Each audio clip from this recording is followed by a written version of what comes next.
Welcome to the Smart Dating Academy podcast. I'm Bela Gandhi, the founder of Smart Dating Academy and your host. I started Smart Dating Academy in 2009 because I had this crazy knack of giving people dating advice that actually worked, that I took. I've been married for almost 25 years, and now my company helps people to date smarter and to find love. This podcast is meant to bring more love into your life, no matter where you are and what you do. And we're here to bring more life into your love. Smart daters, welcome back. Happy New Year. I think it's now the new year, and we're recording this obviously a couple of weeks in advance. So I hope peak dating season is going well for you. I am so excited to bring you someone who I not only consider an amazing expert, an amazing author, podcaster, blogger, but also an amazing friend.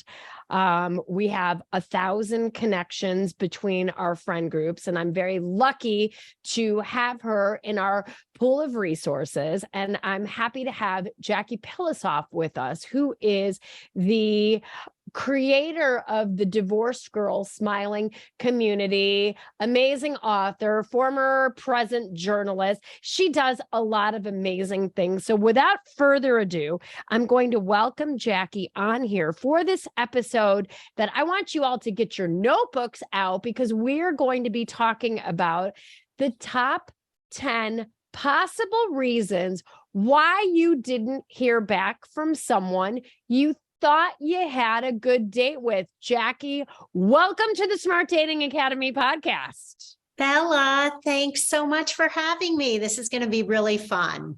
I am so excited. So just tell us a little bit about who you are, and then let's get into the juice. All right. So I spent, if I added up, probably over 20 years dating. I dated, let's say I started dating when I was 16, and I didn't get married till I was 35. So I spent all of those years dating. And then I got divorced at 41, and I dated again until I was 49 and met the love of my life. So I feel like I have all this dating experience to share, and what I did right, what I did wrong, what I learned. And then also I have dating experience and also dating after divorce experience. And those two things are two different things, I think. Completely. And so you know what it's like. You went through a brutal divorce, and you know how lonely and isolating it feels. And that was part of the birth of the Divorced Girl Smiling community, right? Absolutely. I felt like I was on an island. It was 2008. So the internet and the social media wasn't what it is today. And I really felt like there was no one out there who heard me, could listen to me, that I could connect with. There wasn't even such a thing as a dating coach or a divorce coach. That didn't even exist yet. So really it was lonely, and it was my inspiration to help other people through starting a brand, Divorced Girl Smiling. Wow, I'm so glad to have you here. I had heard from so many friends, Bella, you need to know Jackie. She's cool and she's a great blogger. So I'm so delighted that you have joined us today. So tell us what inspired you to write this article about 10 possible reasons why you didn't hear back, and let's get right into it. Great. So for people listening, I have a Facebook group page that has thousands of women on it, and they're talking to each other. So I can see what these women are saying and what they're feeling and what their dating experiences are. And I can't even count the number of comments people will post on the Facebook page. I had this great date, and I thought for sure everything was going perfect. And then I never heard from him. He never even texted me. This is the funniest one. No, not funny. It's kind of sad funny, but it is funny. A woman was dating this guy.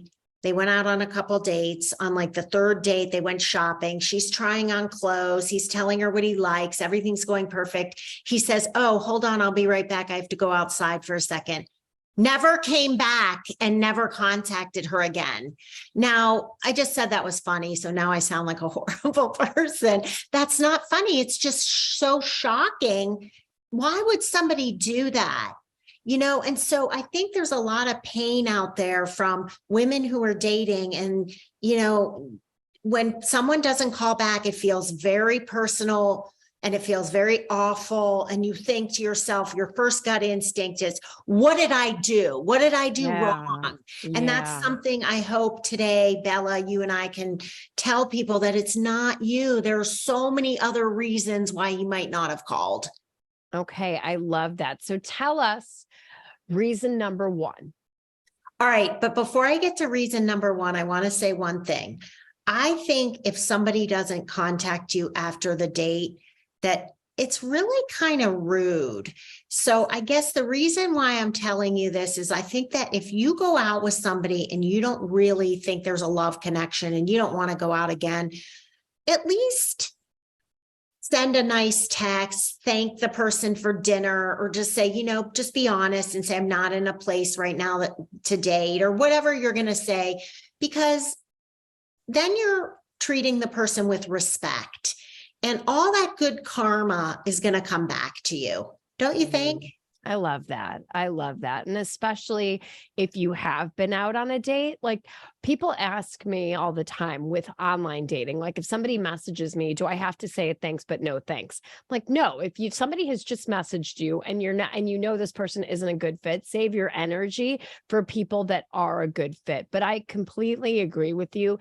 After a date, it's nice if there were red flags, especially in smart daters, you can hear me in your head, even if you're not all attracted, but you feel like you had fun, give this person a second date. But if there are red flags and okay, this person isn't going to be a good fit for me, or they're showing signs of being a narcissist or an avoidant, or, then it's okay to send that goodbye sandwich kind of text where we say something nice, get to the reason, and then, say something nice again. So see, you're 10 steps ahead of me. So you're right. And I guess the point of me telling you this is if he didn't call you back and you never heard from him, I think it's kind of rude and says a lot about a person. So maybe what I'm saying is no big loss. Exactly. All right. So thank you for proceeding your list with that. So tell us what one of these reasons are why someone didn't call you back or call you after a date. All right. So the first one I have is he got back together with an ex. And I personally experienced this on a date once where I went out with this guy, had a great time, kissed him goodnight, like just for like 20 seconds, great kiss. This was before I was married. And then Bella, he never called me back. It always bothered me. And this was before texting, so there was no way to know anything. I got my closure 15 years later. I saw him at a party and I go, I really want to know, why didn't you call me back? Like he goes, really? I go, yeah, it's been bothering me for like a decade. And he goes, honestly, I got back together with my girlfriend, who's now my wife. We have 3 kids. You were the only person I dated when we broke up. And then I realized I wanted to be with her, and that was it. That made me feel so good. Oh, you wanted that closure. Yeah.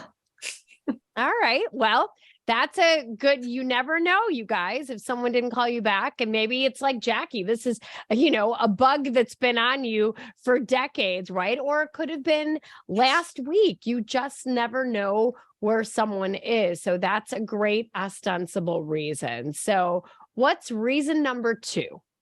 Reason number 2 is that he realized he just isn't ready to date right now. And that is very true for a lot of divorced men. I have actually written whole articles on the divorced man because I feel like I know him so well. And a lot of these men, they date right away after a divorce, and then they all of a sudden say, you know what, I need a break, and they're just not ready to date. That happens kind of a lot.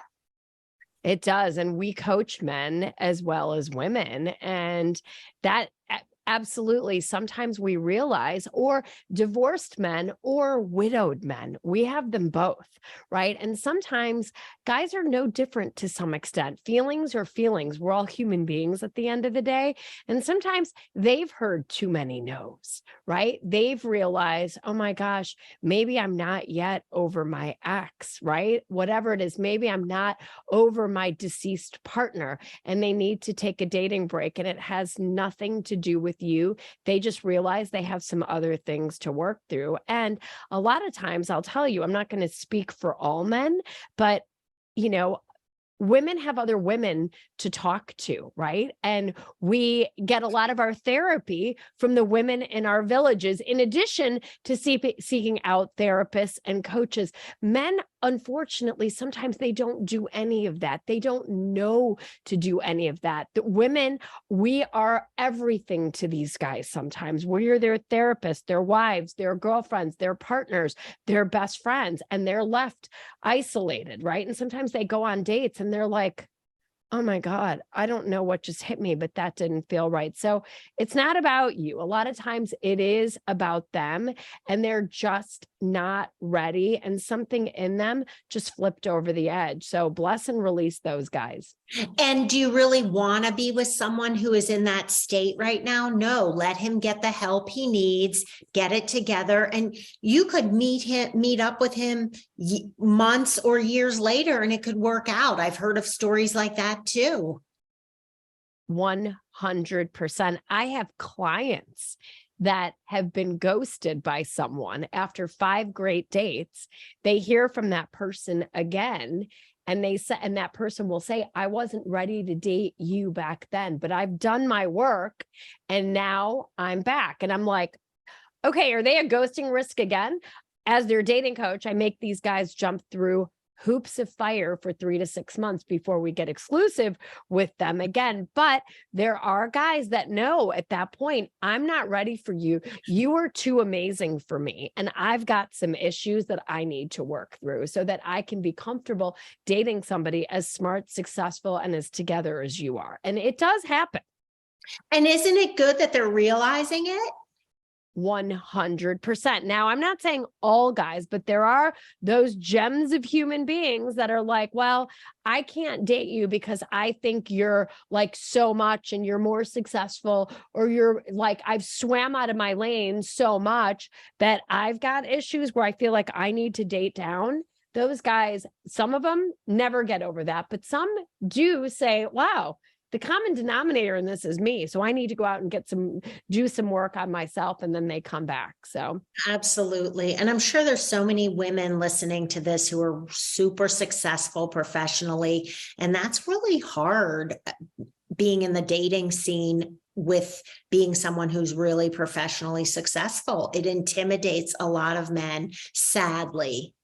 100%. So, well, related to this, but different, let's get into reason number 3. Okay. It is related. He feels bad about himself. There's something about him. Maybe he doesn't feel like he's good enough for you. Maybe he just doesn't like himself. What I've learned over the years is that if you don't like yourself when you're with someone, either you're not ready to date or you are with the wrong person. Because when you meet somebody who's a real connection, you love how you present when you're with the person. You're like, wow, I'm myself.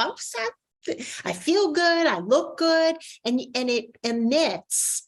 And so you have to feel good about yourself if you want a date to be successful. And if a guy doesn't, it might have nothing to do with you. He just doesn't feel good about himself.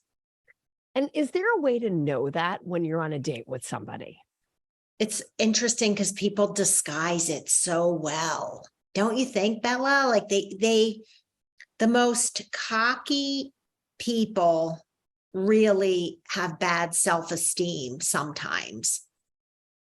I agree with that. And cocky to your point, is different than confidence, right? Yes. Cockiness comes with an arrogance, an air of superiority, which ultimately is a disguise for feeling badly about ourselves, right? So if somebody comes in and they're acting cocky and they're speaking negatively about people that are next to you at the next table, like, oh, look at that guy. Like, he looks like something the cat dragged in. Oh my gosh, I hate that. Right. And so that could be a sign that when someone feels bad about themselves, they're going to project negativity on others. Let me quote Taylor Swift, right? The hater's going to hate, hate, hate, hate, hate. So that's what it is. So that's a sure sign. And I couldn't agree with you more that someone doesn't like themselves is if they've got something bad to say about everybody else, or they're trying to convince you about why they're better than everybody else. They're secretly trying to convince themselves that they're good enough. And it's sad. 100%. And you know what the winning combination is? Confidence with humility. Yeah. You know, is that the word I'm looking for? Yes. Okay. 100%. It's being humble, right? It's humble and confident at the same time is the most winning combination. And I love what you said about people, when you're with people that are good bets for you, that you feel like the best version of yourself. And that comes down to, I believe, feeling very comfortable in the presence of this person who's comfortable with himself and therefore also super comfortable with you. And you're feeling that connection because you're not being somebody you're not. You're not worried about, does he like me? Am I saying things the right way? Oh my God, is he looking at my crow's feet? Is he looking at my boobs that I feel like look saggy in this dress? If you're feeling lit up, it's because you feel like this person genuinely likes you and the version of you that you are. 100%. Yay. So make sure that I was you're keeping an eye out. I was debating telling this story of how when I first got divorced, I dated this guy and he kind of strung me along for a really long time. I called him the hot and cold guy. Ooh. Okay. And it just was the worst thing you could possibly do for your self-esteem is stay with someone who's hot and cold, because then you become addicted to the times he's hot. And then you just hate yourself when you're with him when he's cold, because you're like, why am I staying in this? And I never liked myself when I was around him. I always would be like, thinking, because he didn't like me. If someone's hot and cold, they don't like you enough, or they have that's a whole nother topic, but they have other issues or whatever. And it's not going to work out. But if you don't like yourself with somebody, you got to get out because they're not the right person for you. When you're with the right person, you are just going to love how you present with them. Exactly, because it's real and it's authentic and you're not putting on an act, right? It's like, I love, even when I meet a new friend, right? It's like suddenly when you just feel like you're lit up like a chandelier because this person likes you and they're interested in you and you're just yourself and you're uncensored in a really positive way and you're not worrying about what they think about you. It's like, those are where those real connections truly happen. And it doesn't have to be someone who's like, oh my God, I'm really in awe of her because blah, blah, blah, blah, blah. It's like just those connections where you know your soul lights up on fire. Right. It's like a good energy. It's like that great energy. So let's get into reason number 4. Tell us what that is. All right. Before this podcast, I was like, oh, you know what I didn't think of, but I did, because it's reason number 4. He doesn't think you are interested.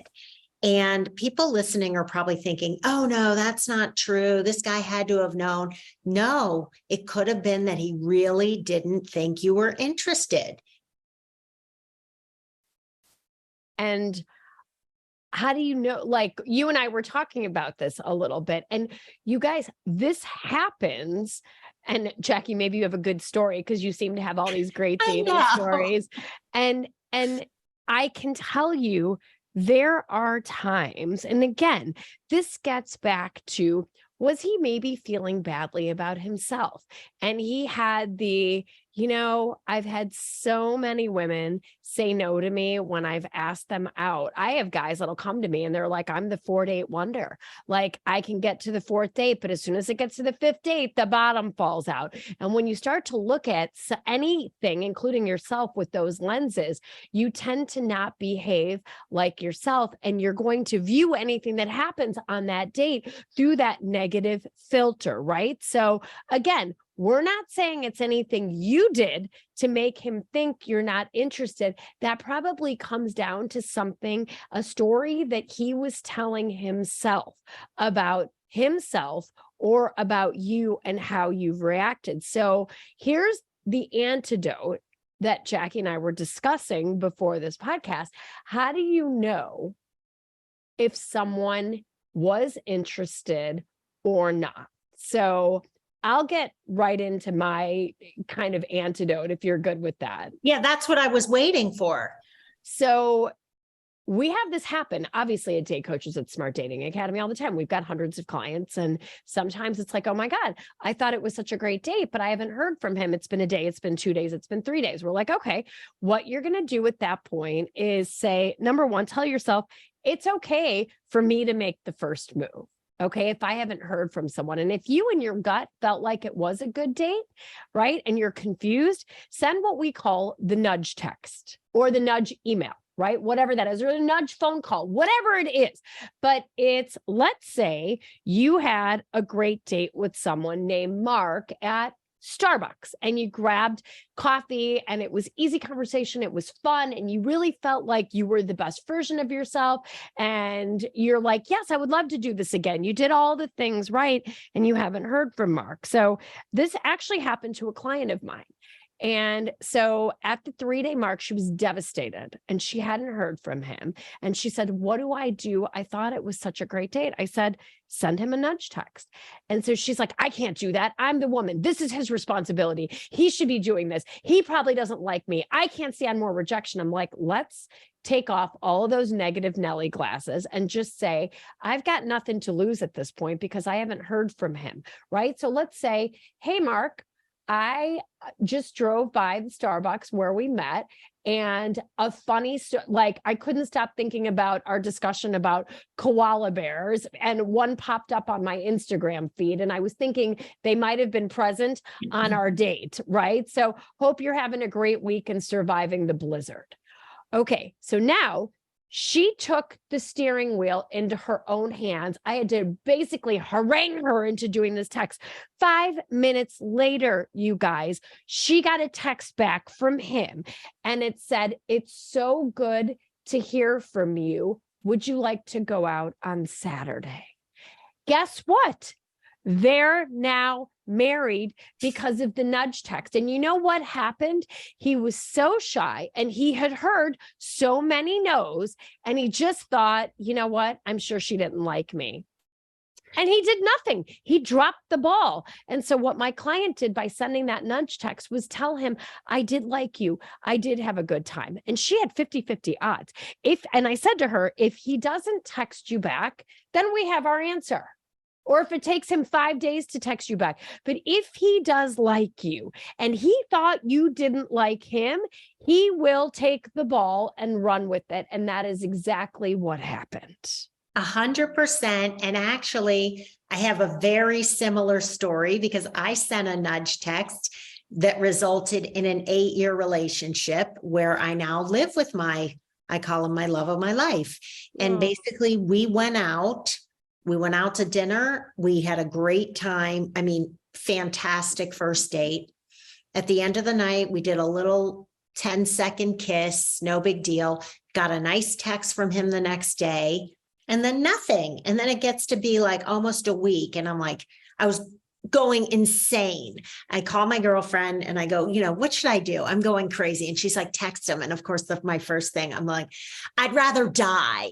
No, I'm not texting him. She's like, just text him, do it, because he was, had not dated much during and after his divorce. So he wasn't experienced. So I sent a text and all I said was, just thinking about you, had such a great time, was wondering if you want to get together again soon. And I know, Bella, you probably don't recommend doing that, but I did that. Oh, I'm all for it. I literally got a text back within 2 minutes saying, great, how's Saturday night?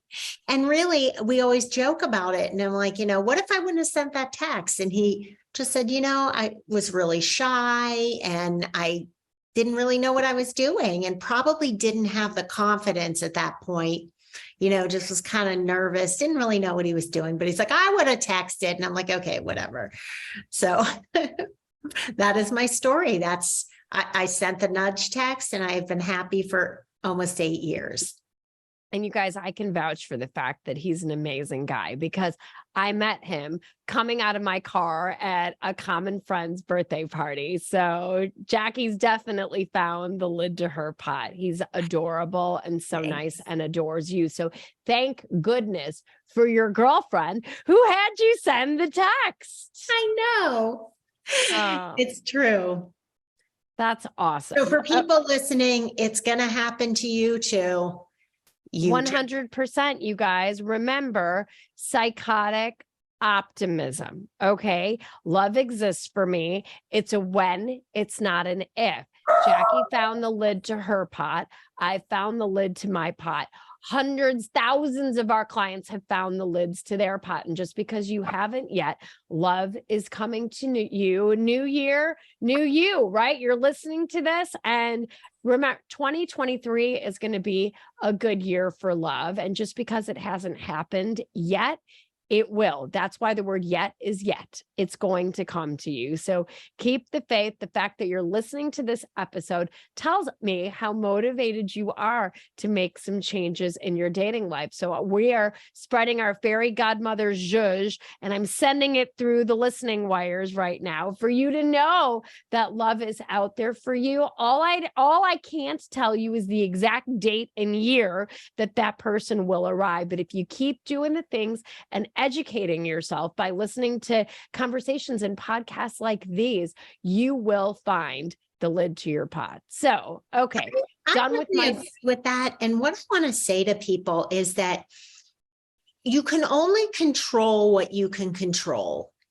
And so you can control listening to podcasts and maybe, signing up with Bella and working with her and really trying to do as much as you can if you want to meet someone.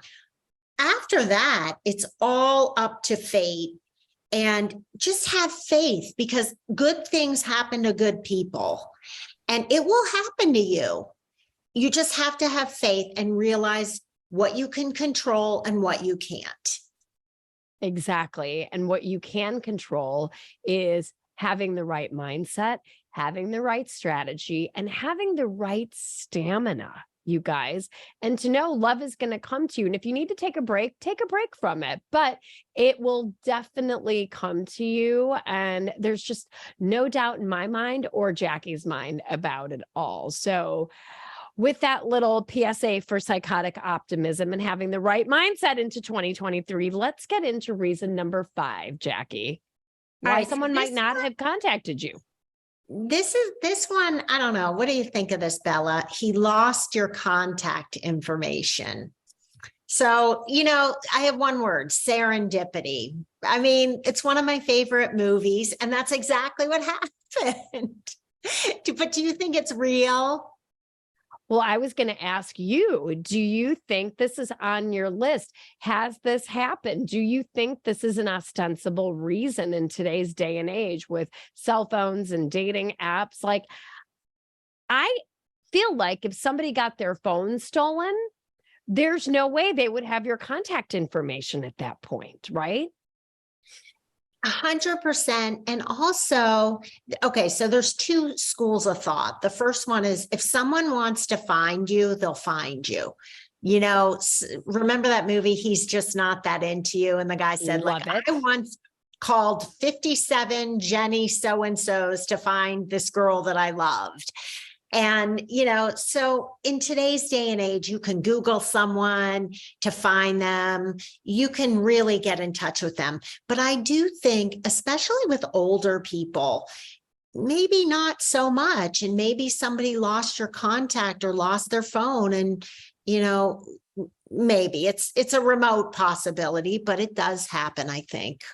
It does happen. So at that point, I mean, people have, right, smashed their phones. I know my brother was just on vacation, dropped his phone into an ocean. I've had my phone stolen, right? So there are odd circumstances that can happen. So why not, right? If you've done the nudge text, you haven't heard back from this person, you know what? And it says like undeliverable. It doesn't mean that he blocked you. It could mean somebody, his phone might be at the bottom of the Adriatic Sea.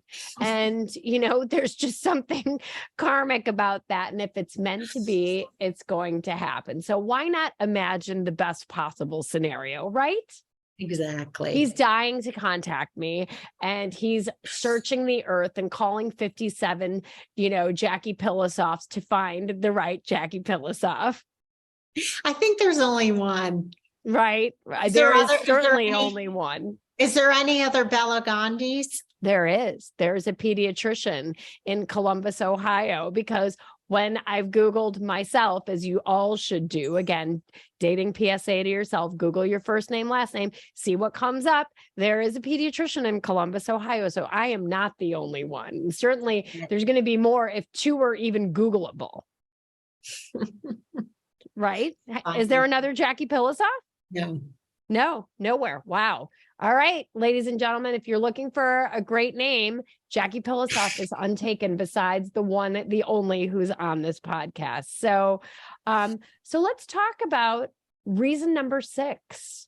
Oh, this is a biggie. He is. met someone else. And I think that's a really tough pill to swallow if you really liked someone.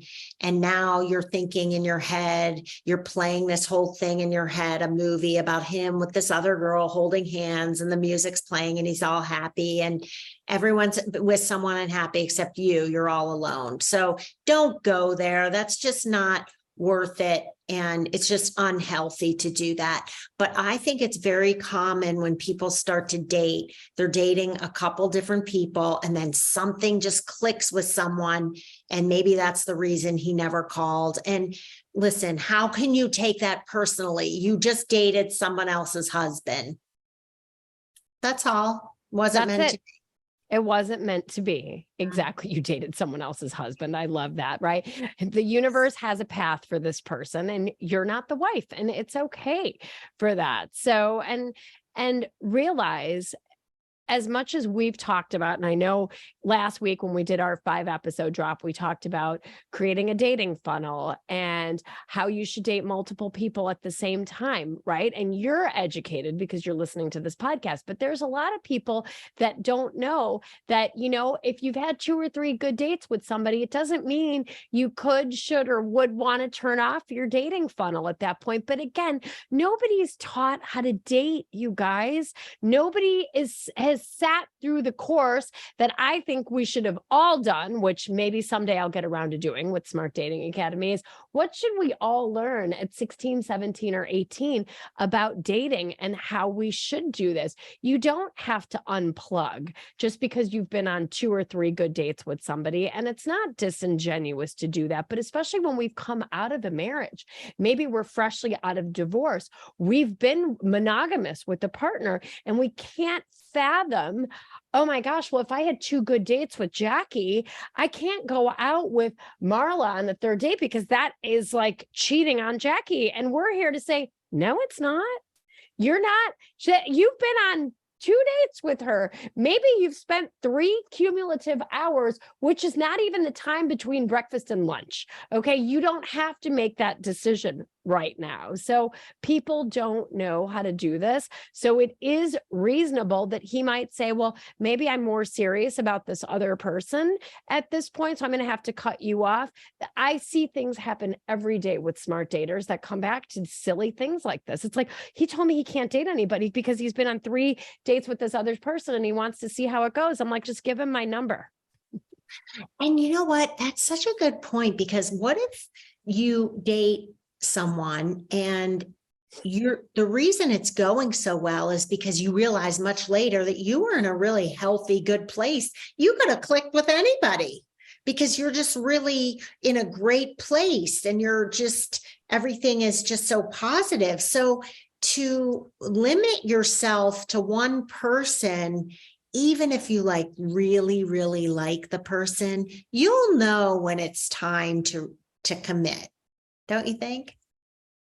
Absolutely. And if you don't know the time to commit, you guys know that we talk about wait 15 to 20 dates, give it 3 months at least before you pull yourself out, right? This is advice that our clients heed, and it works because then you don't ignore red flags. You do things slowly, you pace things the right way, especially if you've got a history of picking bad people. It's even more important to take things slowly and to have support around you. But yes, I'll say with the caveat, you'll know when it's time to meet the right person if you're a healthy dater. If you haven't been a healthy dater, then you might need a village around you to help you know, is this a good person for me or is this not? It's kind of funny that you just said 3 months. I mean, 3 months. Do you know how many people who get divorced, they date someone for 3 months and then they get engaged and get married again? And that is why second marriage rates are over 70%. Yeah. I mean, I'm sorry, second marriage divorces. Yeah. So 3 months, not only are people committed, not only are people just not dating other people, they're getting engaged so fast because they want to outrun the grief, outrun the emptiness, right? Cover the Band-Aid, put a Band-Aid. Right. Yeah. Right. And so you don't want to fall into those statistics. So if you need to fix your picker, send us an email, you guys. This is what we do every single day at Smart Dating Academy. We help you to fix your broken pickers. And if your picker's broken, there's no shame, right? Because most of us have had broken pickers, maybe throughout our entire lives or through parts of our lives. Again, we aren't taught how to do this, right? We can't pick who our parents are. We can't pick the things that happen to us, but you certainly can choose who you're going to pick in the future. So now let's go to reason number 7. Okay. Number 7, he's a player and does it to everyone. The player's going to play. I must be on a Taylor Swift tear right now. So yes, one of the 5 episode drops from last week was how to know if you're dating a player, right? And if this person is a player, right, they're just doing this to everybody. They're not really in it for a real relationship. And if you send them a nudge, they don't respond, whatever. Okay, it's funny. I have a great story about this. I know a guy. Share in all of its glory, Jackie. All right, of course. So I know this guy who was dating a friend of mine, and he really was a player. And I kept saying to her, like, this is not a good guy. He's a player. Not meaning he wasn't a good person, just not good. And he would, not call her back. And he was kind of like hot and cold.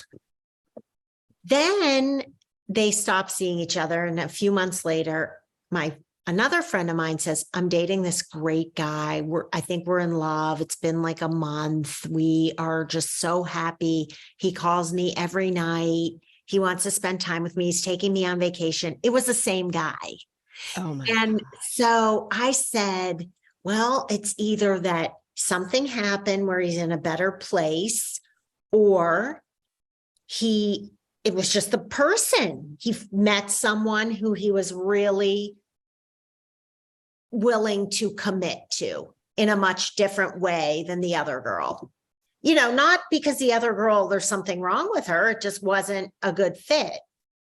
Whereas this other girl, so he showed up as a player in one relationship and not in another. So it seems like maybe he just wasn't that into your first friend.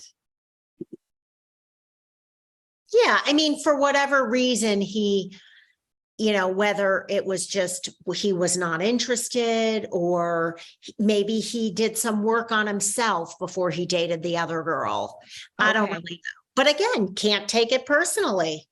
Both girls are cute girls, really nice people. They both have it together. He just really, for whatever reason, clicked with this other girl and got rid of his player ways.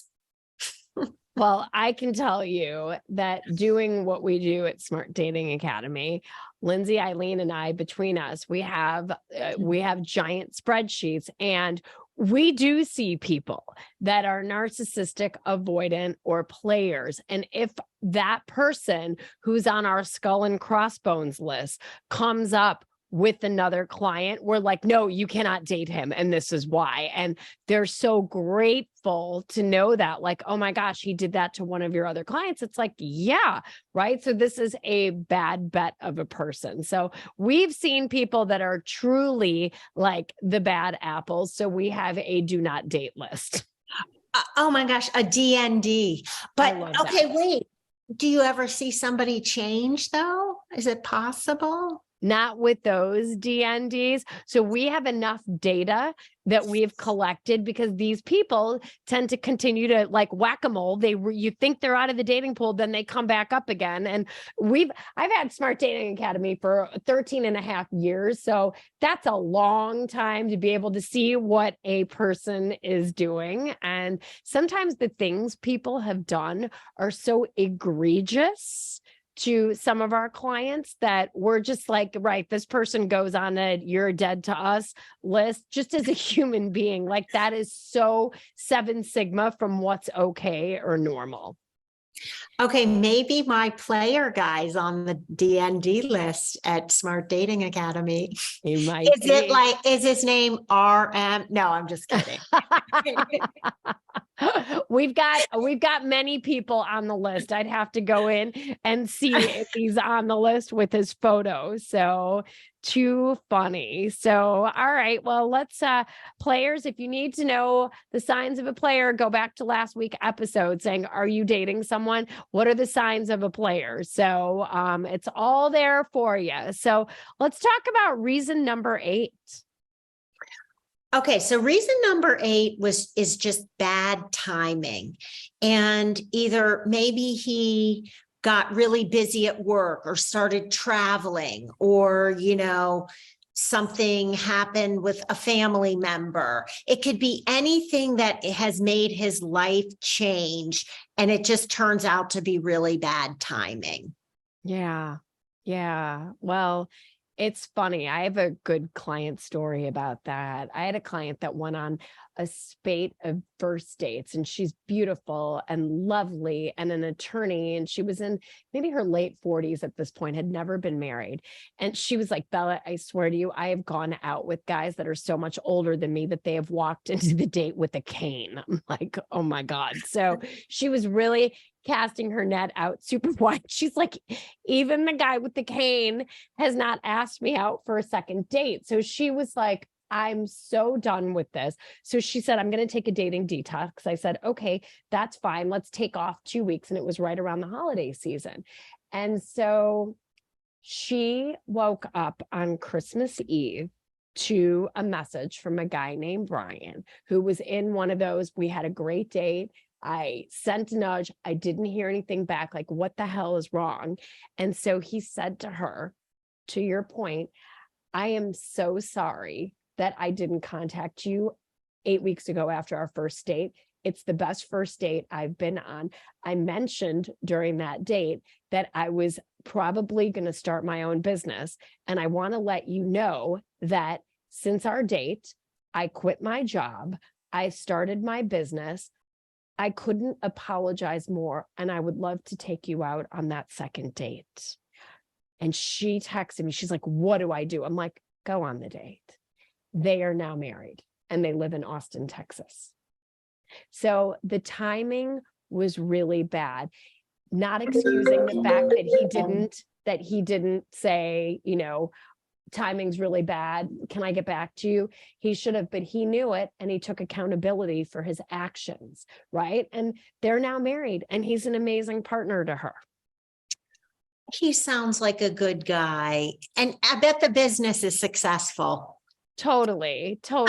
And she invited me to her wedding, but I got an ear infection and was grounded by my ENT and couldn't fly to her wedding. So crazy, bad karma for me that I wasn't able to be there. But I have never heard of an ear infection on an adult. I mean, when you have babies and every week you're in the pediatrician, like Dr. Bela Gandhi in Ohio, and you go into the pediatrician and you get antibiotics, but that's so strange. I've never heard of an ear infection in an adult.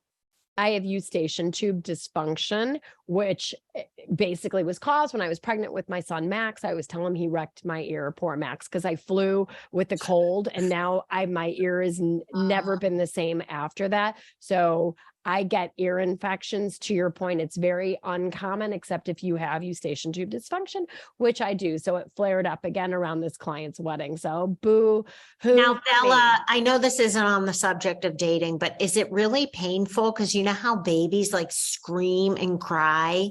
Is it really, really super painful?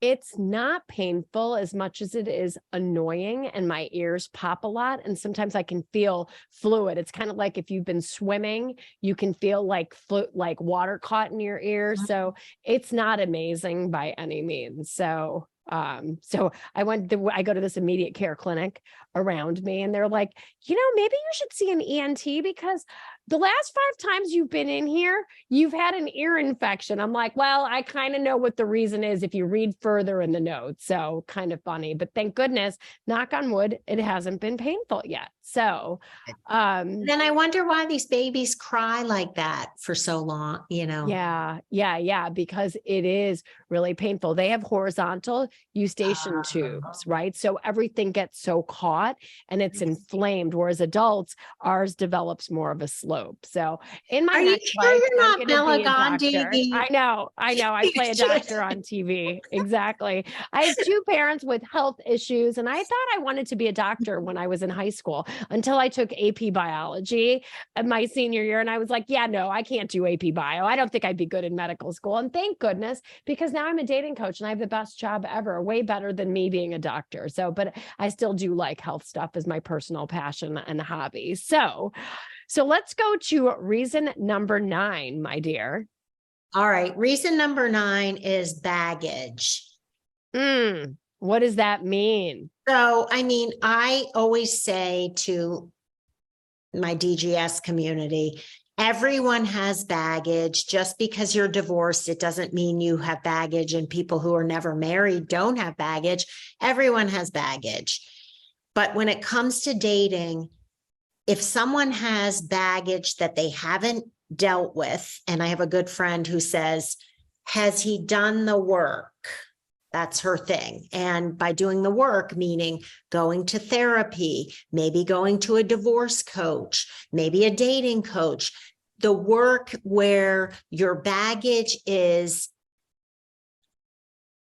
dealt with enough for you to be an appealing and a good person to date and a good partner for someone.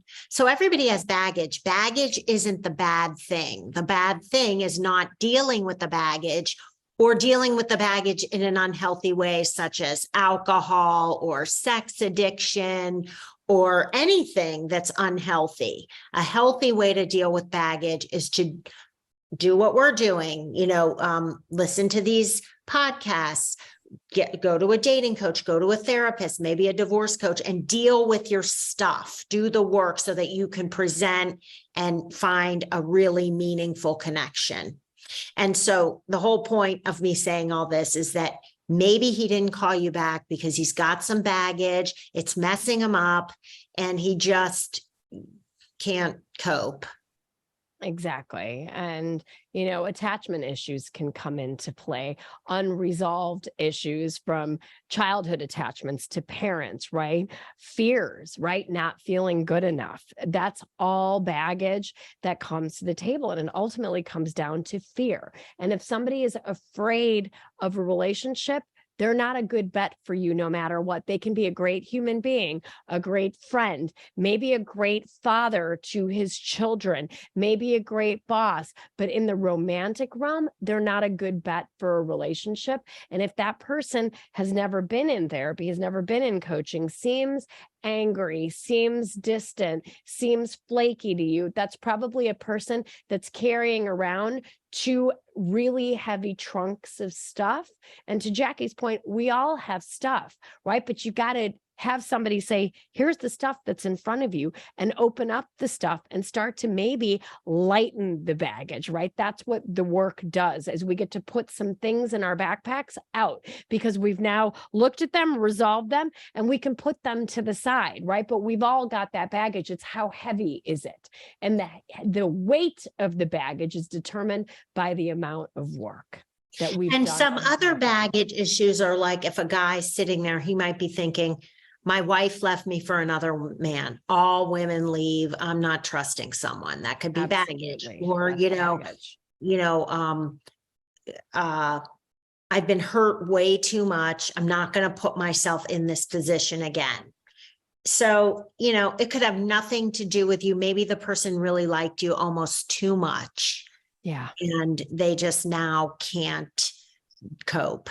Absolutely. Or maybe this person has dysfunctional issues and they're looking for somebody who's super dramatic, and you're just a normal, nice person, right? And you're not triggering their own attachment issues. So that's their baggage. That's not yours. Don't pick it up and don't say, this is my fault. I did something. No, it's not. Just say, he's got something. There's nothing I can do about it, and move on. Mhm. Get back online. Take the second date option, whatever it is, but keep yourself going and don't let that get you down. And finally, reason number 10. I'm going to quote one of my favorite movies of all time. He's just not that into you. So I don't know if people listening to this, if you've seen the movie, if you haven't, please rent it. It's fantastic. It's really funny and entertaining, but it also sends a very good message. And actually, he's just not that into you. The movie came from a nonfiction book that was written by these people. And the whole premise of it is that, look, if somebody really likes you, they will make it happen. And if they don't, let it go, because you don't even want that anyway. You want somebody that really wants you and will make it happen with you. And don't settle for anything but that. 100%. And a little bit more background on the guy that wrote He's Just Not That Into You, Greg Behrendt. He was a writer for Sex and the City.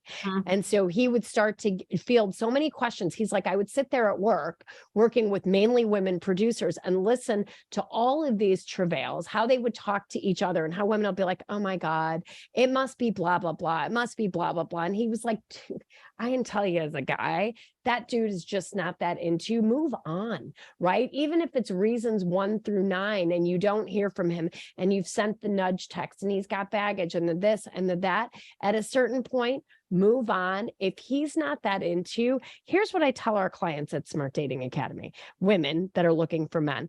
I want this person to like you just a little bit more than you like them.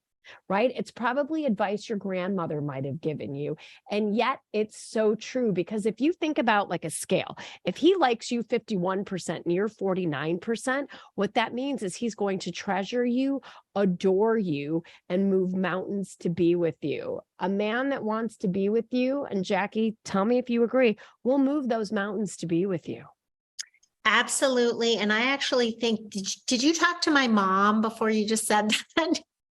Because that's exactly what she has always said to me. And it is so true. And it doesn't mean that you can't be head over heels with him also, but he needs to like you just a little tiny bit more. It's true. Absolutely. So Ladies and gentlemen, I hope you have enjoyed this podcast, and this has given you a little bit of levity, a little bit of light, a little bit of rationale. And most importantly, what I hope that you take with you is if you don't hear from somebody, send a nudge text. And if you don't hear from them, you know what? Who cares? Bless them and release them and move on to the hundreds of people that are going to be interested in you, because they are out there. And we, Jackie and I, are psychotically optimistic for you. And we know that beyond the shadow of any doubt, love is coming to you. Keep doing what you're doing. Stay patient, stay positive, stay perseverant through this, and get the help that you need, right? Check out Jackie's community, check out Divorce Girls Smiling, right? Come to Smart Dating Academy. There are resources that weren't available 20 and 30 years ago. And now you don't need to fight this fight alone. So Jackie, thank you so much for being here and for sharing your wealth of knowledge with us. Oh, it was my pleasure. Thanks so much for having me, Bella. All right, Smart Daters, schedule your consultation with us. And like I said, join the Online Dating Love Lab Sunday, January 8th on the busiest online dating day of the year. You cannot go wrong. We will send you our proprietary book to write your online profile. We'll tell you exactly how to have the right photos, how to message. You'll get more information in this 3-hour session and one-on-one ability to ask questions than you will at any other time of the year. So with that being said, have a great week, and we'll see you next week.